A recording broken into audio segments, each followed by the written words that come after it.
Bueno, vamos a esperar unos minutos a que se sume más gente. ¿Qué tal? Buenas tardes para quien sea que esté por ahí. ¿Qué tal, Viviana? ¿Cómo va? Silvia, que se está enganchando. Bien, vamos a esperar unos minutitos a que el reloj de todas llegue efectivamente a las 7 de la tarde. Mientras tanto yo me estoy acá castigando con unos mates. Espero que todas estén haciendo lo mismo. ¿Qué tal, Susana? ¿Cómo va? Buenas tardes para todas.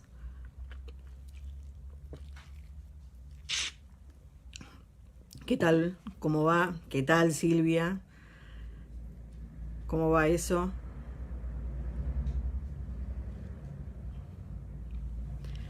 Estamos haciendo un poquito de tiempo para las que se van enganchando. Vamos a esperar un par de minutitos nada más para que se vayan enganchando más.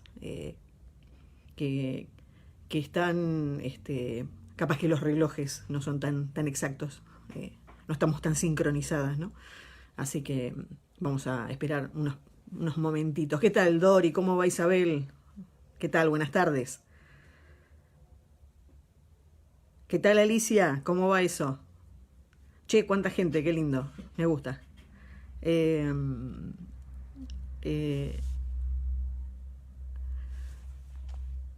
matecito, claro, por supuesto, Gaby, siempre, matecito siempre. Igual le tengo acá una botella de agua porque 40 minutos leyendo va a estar. Opa, desde Misiones, bien, Alicia, no sabía que era desde allá.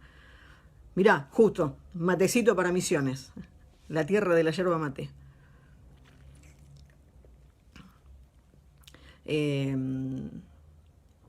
Bueno, vamos a... banquemos un cachitito, un par de minutitos nada más. Pensaba hacerle un show de stand-up, pero no me parece que no iba a quedar. Aparte voy a gastar la voz y después estar leyendo tanto. ¿Cómo no, Sunshine? Enseguida, ya te paso un mate. Bueno. Como dice el hashtag de esta maratón Gaps, hoy vamos a compartir el 7º capítulo, que es el dispensario de David Beaton. Para aquellas que están con el libro en mano, si lo quieren acompañar, quieren acompañar la lectura, es el capítulo número 7 de Forastera. Y vamos a dar un minutito más, así si alguna retrasada con el relojito quieren stand-up. Quieren stand-up, qué genial. Bueno, un día les hago stand-up. Igual cada vez que me conecto les hago stand-up, así que no se hagan problema. Muy bien, ahí Beatriz tomando mate. Beatriz, ¿cómo tomando mate?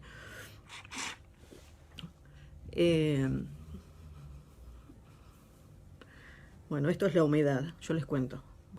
Creo que hay más de una con Rulo que sabe perfectamente de lo que estamos hablando, ¿no es cierto? Esto hace la humedad. Bueno, también hace la vida, ¿no? Esto, pero bueno, ya está. Lo dejamos para otro momento eso. Muy bien, ahí Viviana, siempre con el libro, claro que sí.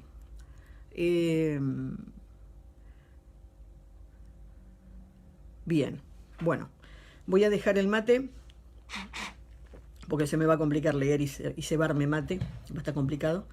Pero tengo mi vasito de agua. Así que nadie sabe de lo que nadie sabe de lo que estoy hablando, ¿no? No, que es la vida. Qué genial. Bueno, vamos a dar comienzo a la lectura del capítulo, así que si están con el libro en mano y quieren seguir la lectura a través de él, las invito a que bajen la mirada y no me miren a mí. O me miren a mí y me escuchen y bueno, hagan como mejor les guste. Vamos a empezar. El dispensario de David Beaton. Para mi sorpresa, cuando regresé al castillo, uno de los soldados de Colum me estaba esperando cerca del portón. Colum estaría encantado, me dijo, de recibirme en sus aposentos.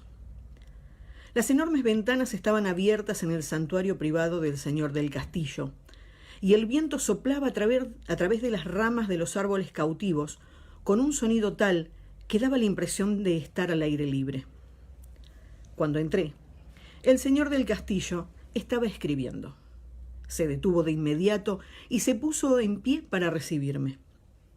Después de preguntar brevemente por mi salud y mi bienestar, me guió hacia las jaulas, donde admirábamos a los diminutos habitantes gorjear y brincar a través del follaje, excitados por el viento. Dougal y la señora Fitz dicen que usted tiene habilidad para curar, comentó Colum en tono relajado y estiró un dedo a través de la malla de la jaula. Un pequeño pinzón gris bajó en picado y aterrizó en él limpiamente. Sus garras diminutas se aferraron al dedo y las alas se abrieron para mantener el equilibrio. Colum le acarició la cabeza suavemente con el índice calloso de la otra mano. Observé con curiosidad la piel gruesa que rodeaba la uña. No parecía probable que realizara muchos trabajos manuales. Me encogí de hombros. No hace falta ser muy hábil para vendar una herida superficial. Colum sonrió. Quizás no, pero sí cuando debe hacerse de noche al borde del camino, ¿no? Y la señora Fitz me ha dicho que ha arreglado usted el dedo roto de uno de sus ayudantes y que ha vendado el brazo quemado de una criada. Eso tampoco es muy difícil, respondí, preguntándome a dónde querría llegar. Colum hizo señas a uno de sus asistentes, quien se apresuró a retirar un cuenco pequeño de uno de los cajones del escritorio. Colum le quitó la tapa y comenzó a desparramar las semillas del interior a través de la malla de la jaula. Los pajarillos se lanzaron de las ramas como pelotas de cricket, rebotando en la parte central del campo, y el pinzón voló hacia abajo para unirse a sus compañeros en el suelo. «¿No tiene usted conexión alguna con el clan Beaton, verdad?», inquirió Mackenzie. Recordé las preguntas de la señora Fitzgibbons en nuestro primer encuentro. ¿Acaso es curandera o una Beaton? No. ¿Qué tiene que ver el clan Beaton con el tratamiento médico? Colum me sonrió, me miró con sorpresa. No. ¿No ha oído hablar de ellos? Los curanderos del clan Beaton son famosos en las montañas. Muchos son viajeros. De hecho, tuvimos uno aquí durante un tiempo. ¿Tuvieron? ¿Qué pasó con él?, pregunté. Murió, replicó sin inmutarse. Contrajo fiebre y murió en menos de una semana. Desde entonces no hemos tenido ningún curandero, salvo la señora Fitz. Parece muy competente, indiqué, pensando en el efectivo tratamiento que había aplicado a las magulladuras del joven Jamie. Al recordarlas, recordé lo que las había causado y sentí una punzada de resentimiento hacia Colum. Resentimiento y también precaución. Aquel hombre, recordé, era la ley, el juez y el jurado de la gente de sus tierras, y estaba acostumbrado a salirse con la suya. Colum asintió, todavía concentrado en los pájaros. Diseminó el resto de las semillas, favoreciendo con el último manojo a un sílvido azul y gris rezagado. Oh, sí, es muy ducha en esos asuntos, pero ya tiene suficiente con el manejo del castillo y de todos sus habitantes, incluyéndome a mí, añadió con una repentina y encantadora sonrisa. Me preguntaba, continuó, tomando rápida ventaja de mi sonrisa a modo de respuesta, viendo que no tiene usted mucho que hacer, si le gustaría echar un vistazo a las cosas que dejó Davy Beaton. Tal vez sepa usted cómo usar alguna de sus medicinas. Bueno, supongo que sí. ¿Por qué no? A decir verdad, el ir y venir entre el jardín y la cocina comenzaba a aburrirme. Me interesaba averiguar qué solía utilizar el difunto señor Beaton. Angus o yo podríamos acompañar a la dama abajo, señor, sugirió con cortesía el asistente. No te molestes, John, respondió Colum, y le hizo una señal atenta para que se marchara. Yo mismo lo haré. Bajó las escaleras con lentitud y evidente dolor. También era obvio que no deseaba ayuda, de modo que no se la ofrecí. El dispensario del difunto Beaton resultó estar en un rincón remoto del castillo, oculto detrás de las cocinas. No quedaba cerca de nada excepto del cementerio, donde ahora descansaba su expropietario. En lo alto de la pared externa del castillo, la habitación angosta y oscura poseía una única rendija diminuta. Un pequeño rayo de luz solar cortaba el aire como un cuchillo, separando la oscuridad del alto cielo raso abovedado de la oscura penumbra inferior. Escudriñé los rincones oscuros de la habitación y distinguí un armario alto, equipado con docenas de cajoncitos, cada uno con una etiqueta escrita con cuidada caligrafía. Botes, cajas y frascos de todas formas y tamaños abarrotaban los estantes que había sobre un mostrador, donde, a juzgar por los residuos de mancha y un mortero sucio, el difunto Beaton solía mezclar medicinas. Colum entró primero en el cuarto. Su entrada provocó un remolino de motas brillantes que resplandecieron bajo el haz de luz solar, como el polvo agitado de una tumba al ser violada. Se detuvo un momento para que sus ojos se habituaran a la oscuridad. Luego continuó avanzando despacio, mirando a un lado y a otro. Supuse que era la primera vez que entraba en aquel lugar. Mientras observaba su progreso vacilante a través de la estrecha habitación, comenté: «Los masajes podrían ayudarle algo, ¿sabe? A calmar el dolor». Hubo un destello en los ojos grises. Por un momento deseé no haber hablado, pero el brillo desapareció casi al instante y fue reemplazado por la acostumbrada expresión de atención amable. «Deben hacerse con energía», agregué, «sobre todo en la base de la columna». «Lo sé», replicó. «Angus Moore me los hace todas las noches». Se interrumpió y cogió un frasco. «Parece que entiende de medicina». «Algo», aventuré con cautela. Tenía la esperanza de que no tuviera intenciones de ponerme a prueba preguntándome el uso de toda aquella variedad de medicamentos. La etiqueta del frasco que sostenía decía «Purles Ovis». ¿Quién diablos sabía qué era aquello? Por fortuna, puso el frasco de nuevo en el estante y deslizó el dedo por un gran baúl que había cerca de la pared. «Ha pasado mucho tiempo desde la última vez que alguien estuvo aquí», manifestó. «Le diré a la señora Fitz que envíe a uno de sus ayudantes a limpiar. ¿Qué le parece?» Abrí la puerta de una alacena y la nube de polvo que se levantó me hizo toser. «Será lo mejor», asentí. En el estante inferior había un grueso volumen con tapas de cuero azul. Al recogerlo, descubrí un libro más pequeño debajo. Tenía una encuadernación barata, de género negro, muy gastada en los bordes. El segundo libro resultó ser el cuaderno de anotaciones diarias de Beaton, en donde había registrado minuciosamente los nombres de sus pacientes, detalles de sus dolencias y el curso del tratamiento prescrito. Un hombre metódico, pensé con aprobación. Una de las entradas decía: 2 de febrero de 1741. Sarah Graham Mackenzie. Lesión en pulgar causada por el uso. Se aplicó poleo hervido y una cataplasma de una medida de 1000 en rama, hierba de San Juan, cochinillas de tierra y oreja de ratón, mezcladas con una base de arcilla fina. ¿Cochinillas? ¿Oreja de ratón? Sin duda, alguna de las hierbas de los estantes. ¿Se curó bien el pulgar de Sarah Mackenzie?, pregunté a Colum, cerrando el libro. «Sarah... No, creo que no», dijo con aire pensativo. «¿De veras? Me pregunto qué le habrá pasado», repuse. «Quizá la visite más tarde». Colum denegó con la cabeza. Me pareció detectar una sonrisa amarga en sus labios gruesos y curvos. «¿Por qué no? ¿Se ha marchado del castillo?» «Podría decirse que sí», contestó divertido. «Está muerta». Me lo quedé mirando mientras cruzaba el suelo de piedra cubierto de polvo en dirección a la puerta. «Esperemos que usted sea más efectiva como curandera que el difunto Davy Beaton, señora Beecham», declaró. Se volvió y se detuvo en la puerta, contemplándome con expresión burlona. El haz de luz caía sobre él como un proyector. «Dudo que pueda ser peor», concluyó, y desapareció en la oscuridad. Segundo.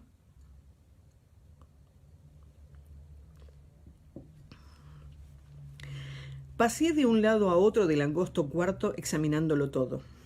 La mayoría era basura. Probablemente, pero tal vez hubiera algunas cosas útiles que rescatar. Abrí un cajoncito de la cómoda del boticario y liberé una ráfaga de alcanfor. Bueno, Eso era útil. Cerré el cajón y me limpié los dedos llenos de polvo en la falda. Sería mejor esperar a que las alegres criadas de la señora Fitz limpiasen el lugar antes de continuar con mis investigaciones. Escudriñé el pasillo. Desierto. Ni un solo ruido.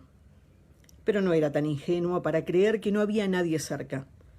Estaba segura que me vigilaban, solo que quienes lo hacían, ya fuera por una orden o por mero tacto, eran bastante discretos. Cuando iba al jardín, alguien lo hacía conmigo. Cuando subía a mi dormitorio, alguien alzaba casualmente la vista para ver la dirección que tomaba. Y cuando entrábamos cabalgando en el castillo, no me pasaban inadvertidos los guardias armados que se refugiaban de la lluvia bajo un saledizo. No cabía duda de que no se me permitiría salir caminando de aquel sitio. Mucho menos se me proporcionaría el transporte y los medios para hacerlo. Suspiré. Al menos estaba sola por el momento. Y anhelaba la soledad, aunque solo fuera por poco tiempo. Había intentado en repetidas ocasiones reflexionar sobre todo cuanto me había ocurrido desde que entré en la piedra. Pero en aquel lugar los acontecimientos se sucedían con tanta rapidez que apenas había tenido un minuto para mí, salvo cuando dormía. Sin embargo, ahora parecía tenerlo. Aparté la cómoda polvorienta de la pared y me senté reclinándome contra las piedras. Eran muy sólidas. Apoyé la palma de las manos contra ellas y pensé en el círculo de piedras, intentando recordar cada detalle de lo sucedido. Las piedras que gritaban era lo último que de verdad podía afirmar que recordaba, e incluso tenía mis dudas al respecto. El ruido se había mantenido todo el tiempo. Era posible, pensé, que el ruido no hubiera provenido de las propias piedras, sino de lo que fuera en lo que yo había entrado.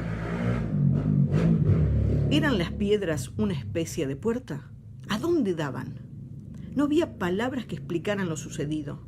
Supuse que se había producido una ruptura en el tiempo, porque yo había estado entonces y estaba ahora, y las piedras eran la única conexión. Y los sonidos habían sido abrumadores, aunque al evocarlos ahora, decidí que se parecían al estruendo de una batalla. El hospital de campaña donde había estado destinada lo habían bombardeado 3 veces.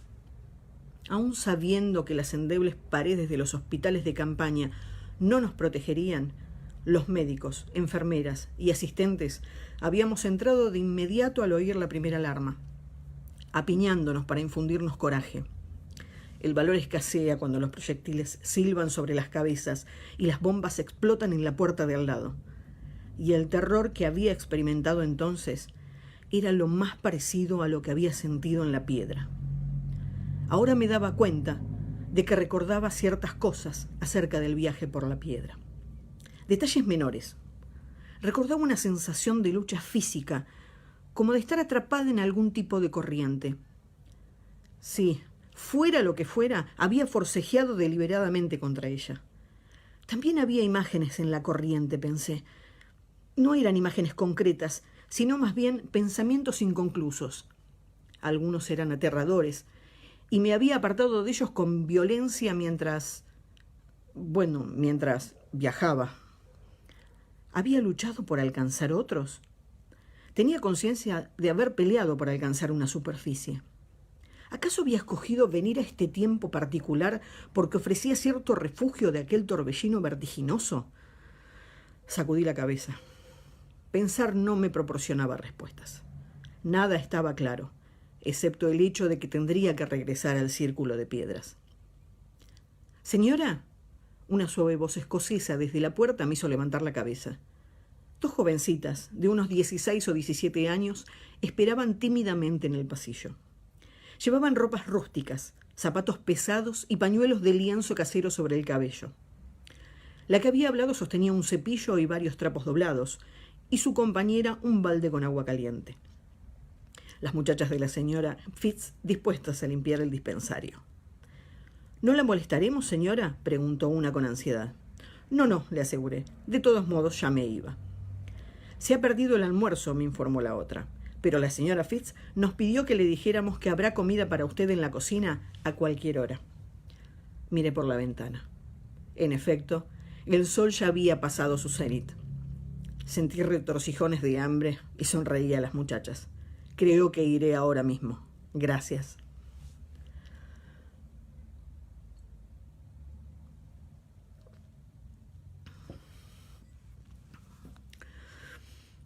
Como temía que Jamie no comiera nada hasta la hora de cenar, volví a llevarle la comida a la pradera. Sentada en la hierba, observándolo comer, le pregunté por qué había vivido en los bosques, robando ganado en la frontera. Había visto suficiente de la gente que iba y venía de la aldea vecina y de los habitantes del castillo para saber que Jamie pertenecía a una familia de más alcurnia y era más instruido que la mayoría. A juzgar por la breve descripción que me había hecho de la finca familiar, era probable que proviniera de una familia bastante adinerada. ¿Por qué estaba tan lejos de su casa? «Soy un fugitivo», declaró como sorprendido de que yo lo ignorara. «Los ingleses han puesto un precio de 10 libras esterlinas a mi cabeza.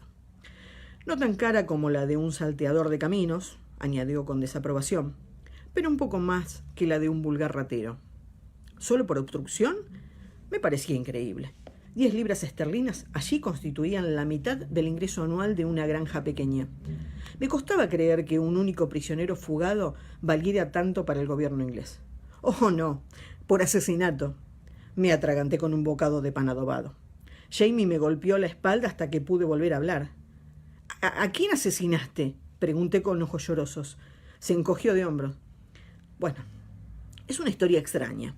En realidad no maté al hombre por cuyo asesinato se me busca. Ojo, he matado a algunos soldados ingleses, así que supongo que no es injusto». Se interrumpió y movió los hombros como si se frotara contra una pared invisible. Ya le había visto hacerlo antes. Mi primera mañana en el castillo, cuando al curarlo noté las marcas en su espalda. Fue en el fuerte William. Después de ser azotado por segunda vez, apenas me pude mover durante un día o dos, y las heridas me dieron fiebre. Cuando logré ponerme en pie, algunos amigos trazaron un plan para sacarme del campamento, por medios que prefiero no comentar. En todo caso, se armó un alboroto mientras escapábamos y un sargento mayor inglés cayó herido. Casualmente era el hombre que me había azotado la primera vez. Pero yo no le había disparado. No tenía nada personal en su contra, y de todos modos estaba demasiado débil para otra cosa que no fuera agarrarme al caballo. La boca ancha se tensó y afinó. Aunque si se hubiera tratado del capitán Randall, supongo que habría hecho el esfuerzo. Se estiró la camisa de hilo rústico y se encogió de hombros. Pero así están las cosas. Ese es un motivo por el que no me alejo demasiado del castillo. Aquí, en las montañas escocesas, es poco probable que me tope con una patrulla inglesa, aunque cruzan la frontera con bastante frecuencia. Y también está la guardia, pero tampoco se acercan mucho al castillo. Colum no necesita sus servicios, tiene sus propios hombres.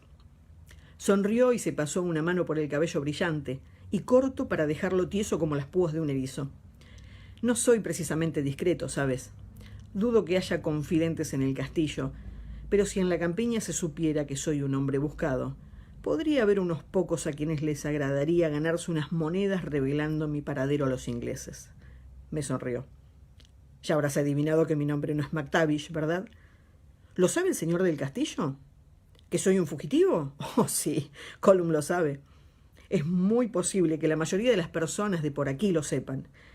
Lo que ocurrió en Fuerte William produjo bastante conmoción en su momento, y las noticias vuelan por estos parajes. Lo que no se sabrá es que el hombre buscado es Jamie MacTavish, siempre que no me vea nadie que me conozca por mi verdadero nombre. Todavía tenía el cabello absurdamente tieso. Experimenté un impulso repentino de alisárselo, pero me contuve. «¿Por qué llevas el pelo corto?», pregunté de repente. Luego me ruboricé. «Lo siento, no es asunto mío. Es que me llama la atención, ya que casi todos los hombres que he visto lo llevan largo». Jamie se aplastó el cabello con cierta timidez. «Solía llevarlo largo. Ahora lo tengo corto porque los monjes tuvieron que afeitarme la nuca, y aún no ha pasado suficiente tiempo para que me crezca de nuevo». Se inclinó hacia adelante, invitándome a inspeccionar la nuca. «¿Lo puedes distinguir?». lo podía notar sin duda alguna. Y también lo vi cuando aparté el tupido cabello. Una cicatriz de 15 centímetros, todavía rosada y prominente. Deslicé un dedo con suavidad por toda su extensión. La curación y la sutura se habían hecho limpiamente. Una herida de ese tipo debió de sangrar mucho. ¿Tienes dolores de cabeza?, pregunté en tono profesional. Jamie se enderezó, acomodando el pelo sobre la herida, y asintió. A veces, aunque no tan fuertes como antes. Estuve ciego durante un mes. La cabeza me dolía muchísimo todo el tiempo. El dolor fue desapareciendo a medida que recuperaba la vista. Parpadeó varias veces como probando su visión. De vez en cuando se me nubla, explicó. Cuando estoy muy cansado lo veo todo borroso. Fue un milagro que no te matara, dije. Tu cráneo debe ser muy duro. Eso seguro, puro hueso según mi hermana. Ambos reímos. ¿Cómo sucedió?, pregunté. Jamie frunció el entrecejo y la inseguridad ensombreció su rostro. Bueno, esa es la pregunta clave, respondió con lentitud.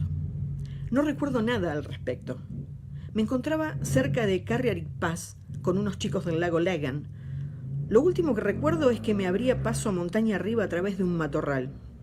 Recuerdo haberme lastimado la mano con un arbusto de acebo y pensando que las gotas de sangre se parecían a las bayas. Y luego me desperté en Francia, en la abadía de Saint-Anne-de-Beaupré. La cabeza me retumbaba como un tambor y alguien a quien no veía me daba algo fresco para beber. Se frotó la nuca como si aún le doliera. A veces me parece recordar algo. Una lámpara sobre mi cabeza que se mecía de un lado a otro, una especie de gusto dulce y graciando en los labios, gente diciéndome cosas. Pero no sé si son reales. Sé que los monjes me dieron opio y que soñé casi todo el tiempo. Cerró los ojos y se apretó los párpados con los dedos. Había un sueño que se repetía una y otra vez. Raíces de árboles nacían dentro de mi cabeza, crecían y se abultaban, me salían por los ojos y bajaban por mi garganta para estrangularme. No acababa allí. Las raíces se retorcían y curvaban y se volvían cada vez más grandes. Por fin adquirían el tamaño suficiente para hacer que me estallara la cabeza, y entonces me despertaba con el ruido de huesos partiéndose con un crujido. Hice una mueca. Era un chasquido ahogado, como el de disparos bajo el agua. ¡Ah! De pronto, una sombra cayó sobre nosotros y una bota enérgica golpeó las costillas de Jamie. «Bastardo holgazán», dijo el recién llegado sin animosidad, «atiborrándote de comida mientras los caballos se vuelven cada vez más salvajes. ¿Cuándo vas a amansar esa potranca, muchacho?» «Bueno, nunca si antes muero de hambre, Alec», respondió Jamie. «Entretanto, come algo, hay mucho». Entregó un trozo de queso a una mano deformada por la artritis. Los dedos, curvados de manera permanente, se cerraron alrededor del queso, en tanto su dueño se dejaba caer sobre la hierba. Sus modales sorprendentemente corteses, Jamie presentó al visitante. Alec McMahon Mackenzie, caballerizo mayor del castillo Leoch. El caballerizo mayor, regordete, vistiendo calzones de cuero y camisa áspera, poseía un aire de autoridad suficiente, decidí, para domar al semental más terco. Un ojo como el de Marte, para amenazar o mandar. La cita me vino a la mente de inmediato. De hecho, lo de un ojo era así, puesto que tenía el otro cubierto con un parche negro. Como para compensar la pérdida, las cejas brotaban desde un punto central y largos pelos grises, como antenas de insecto, se agitaban amenazantes desde los mechones marrones de la base. Tras una inclinación de cabeza, el viejo Alec, así lo llamaba Jamie, sin duda para distinguirlo del joven Alec, que había sido mi guía, se olvidó de mí y dividió su atención entre la comida y los 3 potrillos que movían sus colas en la pradera de abajo.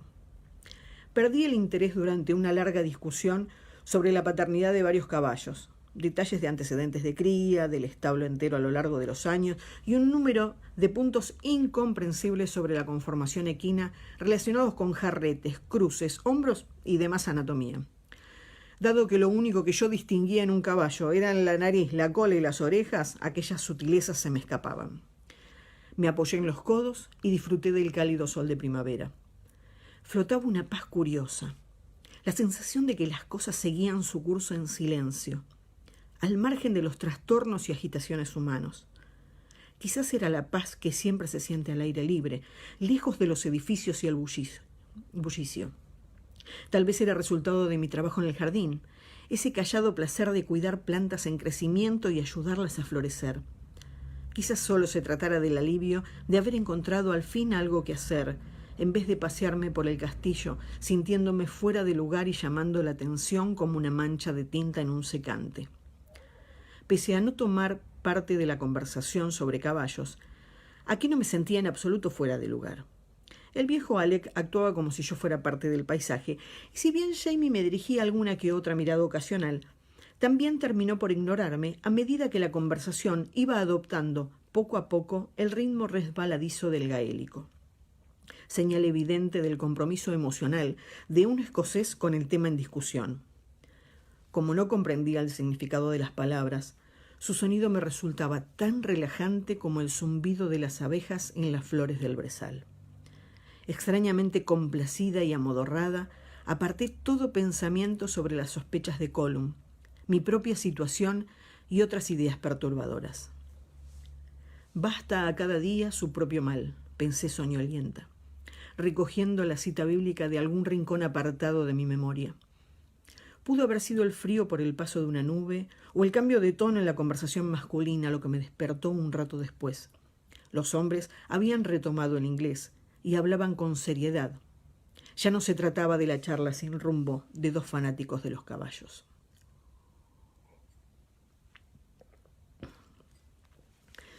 Falta menos de una semana para la reunión, muchacho, decía Alec. ¿Has decidido qué harás entonces? Jamie exhaló un largo suspiro. No, Alec, aún no. A veces pienso una cosa y luego otra. No puedo negar que me gusta estar aquí trabajando con los animales y contigo. Hubo una sonrisa en algún lugar de la voz del muchacho, que se desvaneció apenas mientras proseguía. Y Colum me prometió... Bueno, supongo que no sabes nada de eso. Pero besar la espada y adoptar el nombre de Mackenzie y renegar de mis orígenes. No puedo decidirme a hacerlo. Eres tan obstinado como tu padre, le regañó Alec, aunque las palabras destilaban cierta aprobación. En ocasiones te pareces a él, pero eres alto y rubio como tu familia materna. Le conociste, ¿verdad? Jamie sonaba interesado. Oh, un poco. Pero oí hablar mucho de él. He vivido en Lioch desde antes de que se casaran tus padres. Y cuando escuchas a Dougal y a Colum hablar de Brian el Negro, no puedes evitar imaginarte al mismísimo diablo, o a alguien peor. Y a tu madre como la Virgen María, arrastrada al infierno por él. Jamie rió. Y yo soy como él, ¿no es cierto? Eres eso y mucho más, muchacho. Sí. Entiendo por qué te resultaría intolerable ser hombre de Colum. Pero por otra parte, tendría sus ventajas, ¿no? Por ejemplo, si se peleara a favor de los Estuardo y Dougal se saliera con la suya. Únete al lado correcto de esa lucha, muchacho, y recuperarás tus tierras y más. Haga lo que haga Colum. Jamie contestó con lo que yo llamaba un ruido escocés. Ese sonido indeterminado que nacía en lo más profundo de la garganta y cuyo significado podía interpretarse de muchas maneras. Aquel ruido en particular pareció indicar cierta duda en cuanto a la posibilidad de un resultado tan deseable. Sí, replicó. ¿Y si Dougal no se saliera con la suya? ¿O si la lucha se librara contra la casa de los Estuardo? Alec produjo su propio sonido gutural. Entonces quédate aquí, muchacho. Sé caballerizo mayor en mi lugar. No viviré mucho tiempo, y no sé de nadie que tenga una mano tan buena con los caballos. El gruñido modesto de Jamie señaló agradecimiento por el cumplido. El hombre mayor continuó, haciendo caso omiso de las interrupciones. Los Mackenzie también son familiares tuyos. No se trata de renegar de tu sangre. Y hay otros asuntos que considerar. Su voz adoptó un tono burlón. Como la señorita Leary, quizás. Obtuvo otro ruido por respuesta, indicando vergüenza y deseo de descartar el tema. Vamos, muchacho. Un joven no se deja golpear por una muchacha que no le interesa. Y sabes que su padre no le permitirá casarse con alguien ajeno al clan. Era muy joven, Alec, y me dio lástima, alegó Jamie como a la defensiva. Eso es todo.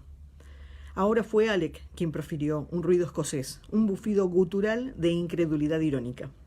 Eso cuéntaselo a otro, muchacho. Bueno, aún descartando a Lily, serías mejor partido si tuvieras un poco de dinero y un futuro.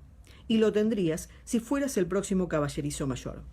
Podrías elegir a las muchachas, si es que una no te elige a ti primero. Alec resopló con la alegría semicontenida de un hombre que no ríe a menudo. Serían como moscas alrededor de la miel. Incluso sin un centavo y sin título, como estás ahora, suspiran por ti. Las he visto. Otro resoplido. Hasta la Sassenach no te quita los ojos de encima y es una viuda reciente. Deseando impedir lo que prometía ser una serie de comentarios personales muy desagradables, resolví que era hora de despertarme oficialmente. Me desperecé, bostecé y me senté, frotándome los ojos para evitar mirar a ninguno de los dos hombres. Creo que me quedé dormida, dije, parpadeando. Jamie, con las orejas un poco coloradas, desplegaba un interés exagerado en envolver los restos del picnic. El viejo Alec me observó con fijeza, como si me viera por primera vez. ¿Te atraen los caballos, jovencita?, inquirió. Dadas las circunstancias, no podía decir que no. Convine en que los caballos eran muy interesantes, y fui obsequiada por una detallada explicación sobre la potranca del corral, que ahora, soñolienta, agitaba la cola para ahuyentar a las moscas ocasionales. «Puedes venir a mirar cuando quieras, muchacha», concluyó Alec, «siempre que no te acerques demasiado a los caballos y los distraigas. Tienen que trabajar, ¿sabes?». Eso era sin duda una forma de despacharme, pero me mantuve firme, recordando el propósito original que me había llevado allí.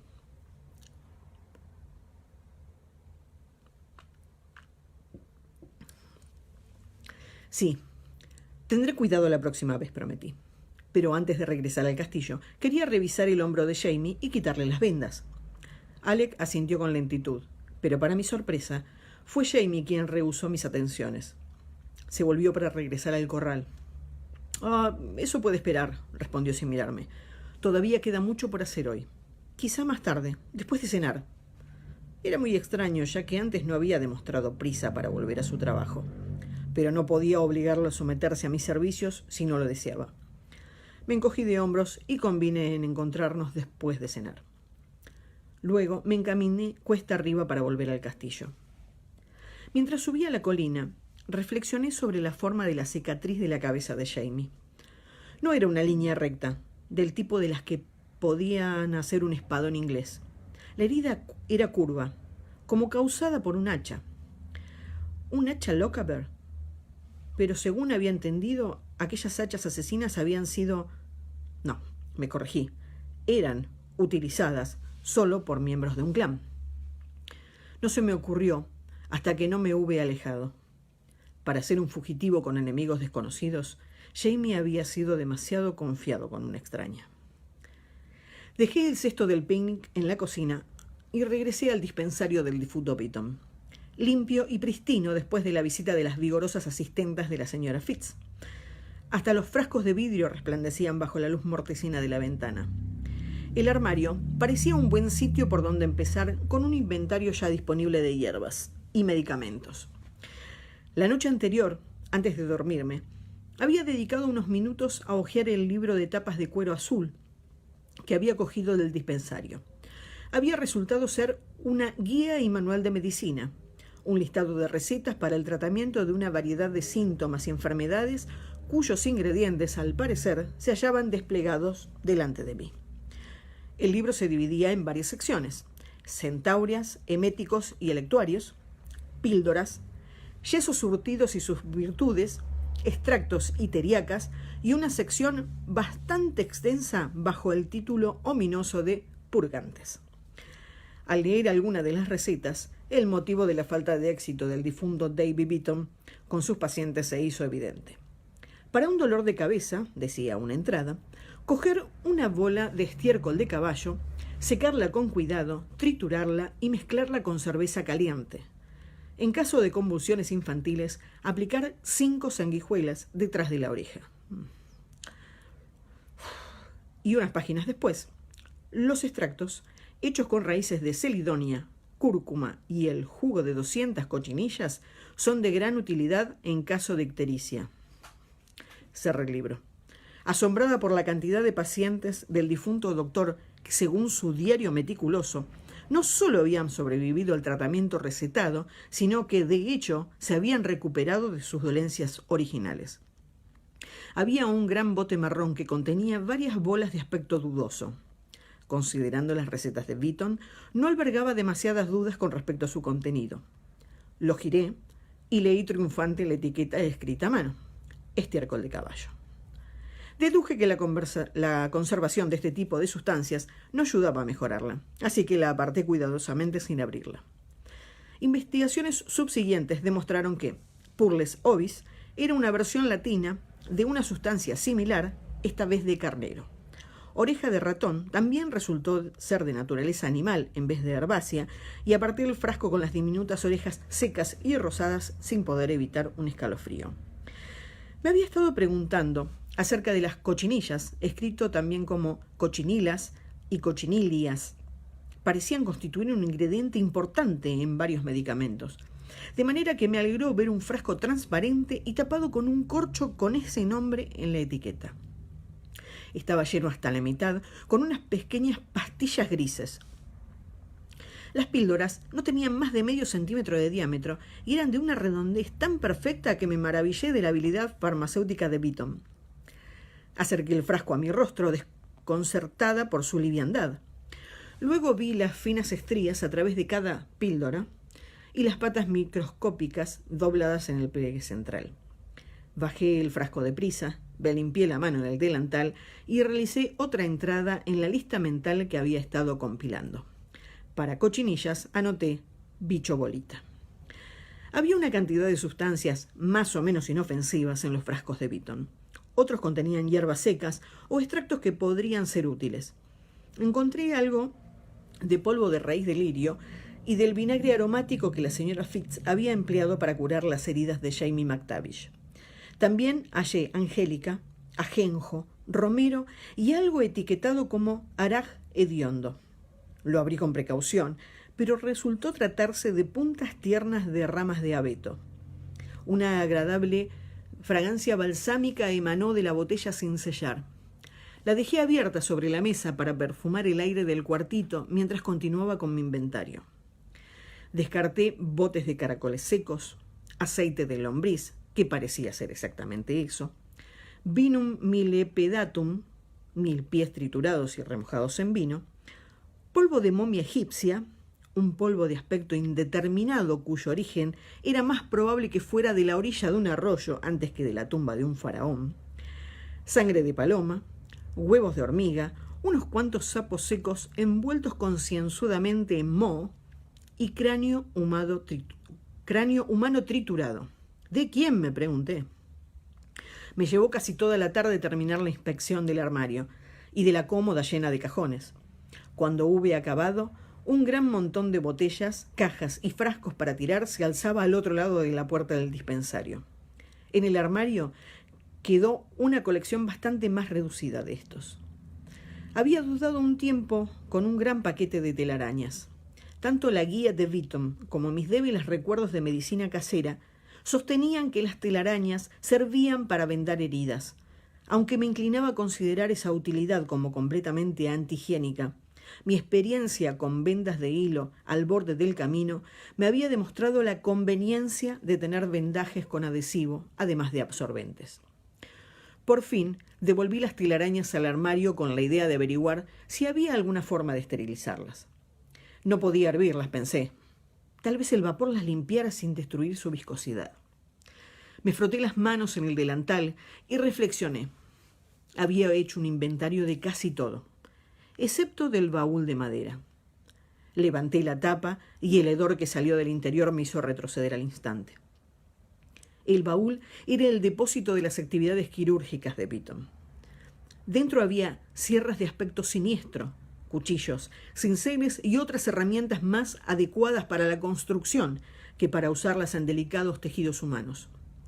El hedor derivaba del hecho de que David Beaton no había creído necesario limpiar sus instrumentos después de utilizarlos. Hizo una mueca de desagrado al ver manchas oscuras en algunas de las hojas y cerré la tapa con violencia. Arrastré el baúl hacia la puerta.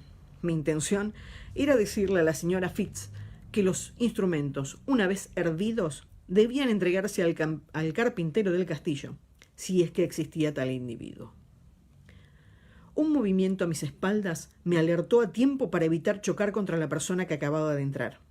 Me volví y vi a dos jóvenes, uno sosteniendo al otro, que se apoyaba en un solo pie. El otro estaba vendado, descuidadamente, con harapos manchados de sangre fresca. Miré a mi alrededor y luego señalé el baúl, a falta de otra cosa. «Siéntate», dije. Aparentemente, el nuevo médico del castillo Leoch ya ejercía. Bueno, hasta aquí hemos llegado. Este es el final del capítulo 7, el dispensario de David Beaton, que bueno, viene a sumarse como otro ladrillito más en esta pared que se va a ir conformando en esta maratón GAPS. Y bueno, espero que lo hayan disfrutado, espero que hayan ido a pasear a Castillo Leoch, espero que bueno, que no les haya aburrido. y bueno, será hasta otro momento, porque seguramente por ahí, si tengo suerte, en la vuelta me toca otro capítulo más adelante. Les mando un beso grande, les agradezco infinitamente que hayan estado del otro lado, y bueno, será hasta la próxima. Por supuesto, mañana a las 19 horas también va a estar alguien más, otra GAPS, que se va a encargar de leer el 8º capítulo. Así que bueno, les mando un beso enorme y que tengan un gran fin de semana. Será hasta pronto.